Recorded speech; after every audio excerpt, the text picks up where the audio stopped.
Okay, be honest with me. You've had this exact moment.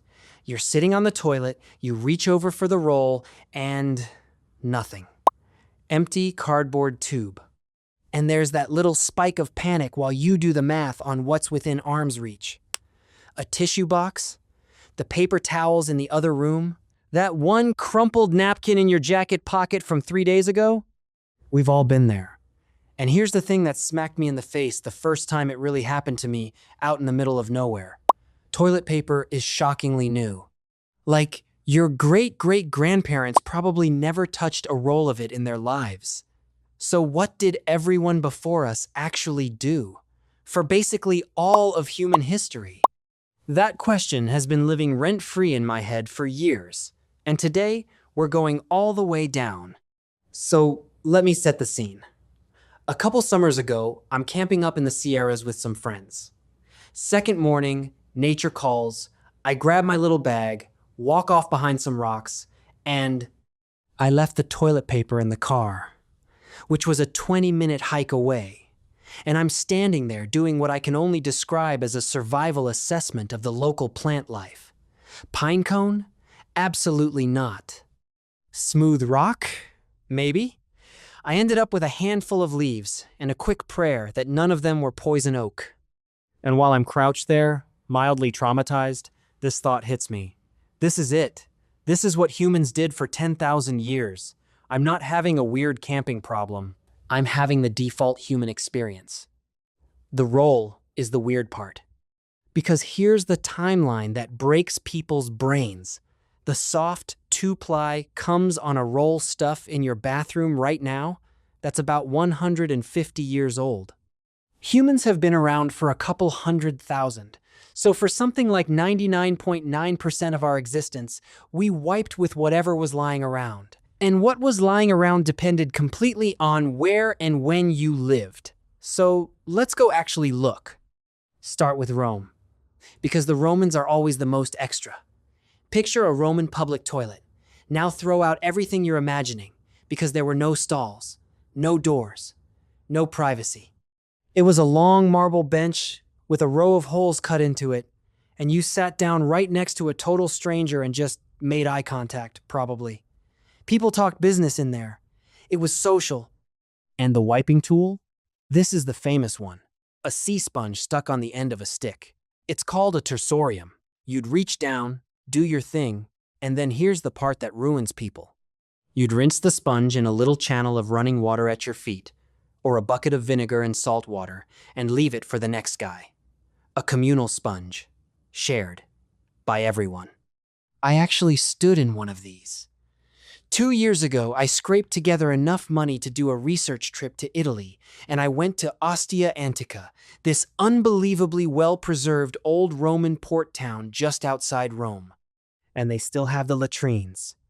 Right there, a whole room of stone seats running around the walls. I'm standing in the middle of it, and my brain is just trying to picture 20 Roman dudes sitting around the edges, arguing about the price of grain, passing one sponge back and forth. I took way too many photos. The other tourists definitely thought something was wrong with me. And that sponge stick has a genuinely dark footnote. The philosopher Seneca wrote about a Germanic gladiator who was supposed to fight to the death in the arena. The night before, he went to the latrine, the one place a prisoner could be alone for a second, and he used the sponge stick to take his own life, rather than die for the crowd's entertainment. So this same humble bathroom tool is also, somehow, a story about a man choosing his own way out. History gets dark when you least expect it. But the Romans and Greeks had a second option, and this one might be worse. Stones. Little smooth pebbles, or broken bits of pottery. The Greeks called them pessoi. There was even an old saying that 3 stones were enough to get the job done. Just imagine leaving a review. Great food, lovely view, but it's only a 2-pebble bathroom, would not return. Now I have to tell you about the single best moment of my entire master's program. I'm in a seminar. It's like 9 a.m. Everybody's half asleep. And my professor casually mentions that some of these pottery shards people wiped with, called ostraka, have been dug up, with names scratched into them. names of real people. And the theory is that people would sometimes write the name of someone they hated onto the shard, on purpose, so they could wipe with their enemy's name. The whole room woke up instantly. We spent the next 10 minutes just gleefully picturing it. Petty, ancient, glorious revenge. And honestly, if I could wipe with the name of the guy who keyed my car freshman year, I would think about it. I'm just saying the Greeks were onto something there. Okay, now let's head east, because China flips this whole story on its head. For a long time, people there used something close to the stones, flat bamboo or wooden sticks, sometimes wrapped in a bit of cloth. Archaeologists found a whole pile of these hygiene sticks at an old Silk Road relay station, and when they tested them, they found preserved parasite eggs still clinging to them. 2,000-year-old evidence of exactly what you think it is. Gross, but incredible. But China also did something nobody else on Earth had done. They invented the actual answer: paper.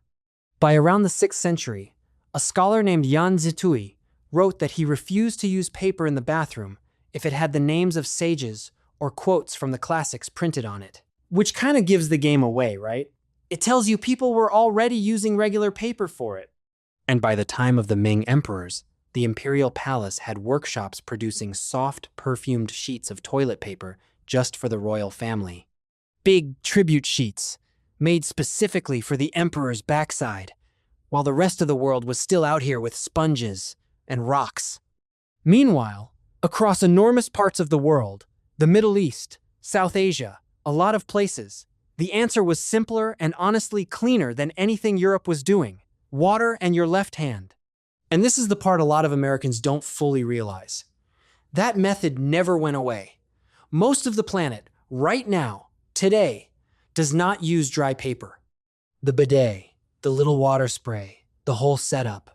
That's the majority human experience. We're the weird ones, sitting here with our dry roll, feeling fancy. I had a roommate from Turkey who genuinely could not get over American bathrooms. First week, he looks at me, completely deadpan, and goes, "You just use the dry paper, and that's it? And you think that's clean?" And I started to defend it. And then somewhere in the middle of my own sentence, I realized I had no actual argument. He was right. I was the one raised inside a strange little custom. That tiny conversation rearranged something in my brain. That's lesson 1 of studying history, by the way. The thing you think is just normal is usually only the thing you happen to grow up inside of. Back in medieval Europe, meanwhile, things were rough. Hay, straw, moss, wool, if you had money. The Vikings were big on sheep's wool and moss. There's even a French Renaissance writer named Rabelais who wrote an entire comedic chapter where a giant little boy tests every wiping material he can find: hats, plants, a cat, which goes about as well as you'd expect, before announcing that the softest, best option in the world is the neck of a live goose. He was joking. Mostly. I think. And then there's America. Out on the farms and in the outhouses, the absolute all-star was the corn cob. Yes, people saved them for it. Then paper started showing up, but not real toilet paper. Newspapers. And especially the big mail-order catalogs, like the Sears Roebuck catalog. Hundreds of soft pages showed up free in the mail, and it hung in the outhouse on a nail. The old Farmer's Almanac actually started printing its issues with a little hole pre-punched in the corner, just so you could hang it up out there. They knew exactly what people were doing with it. They just leaned in. The first real commercial toilet paper in America showed up in 1857 from a guy named Joseph Gaetti. He sold it in flat sheets, and he was so proud of them that he printed his own name on every single sheet. The rolls came later. And here's a detail that should make you grateful to be alive right now. For decades, early toilet paper carried a real risk of splinters. Splinter-free was a genuine advertising promise well into the 20th century. Just sit with that for a second. So, the next time you reach over and the roll is actually there, think about everything that almost was. You could have been handed a shared sponge on a stick, a fistful of cold pebbles, your enemy's name carved into a piece of broken pottery, a corn cob, A goose. The soft, quiet, splinter-free roll sitting in your bathroom is one of the most underrated little pieces of human progress there is, and we never once think about it. And that's the part I genuinely love about studying this stuff. History isn't just kings and wars and treaties.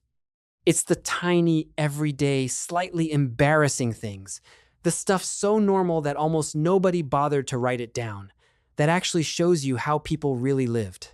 If this rearranged your brain even half as much as that camping trip rearranged mine, do me a favor and hit subscribe, because I'm building a whole series of these, wait, how did they actually do that? Deep dives, and I don't want you to miss the next one. Drop a comment and tell me the weirdest one on this whole list. I'm personally partial to the enemy's name pottery, and every source I used is sitting down in the description if you want to go fall down the exact same rabbit hole I did. I'll see you in the next one.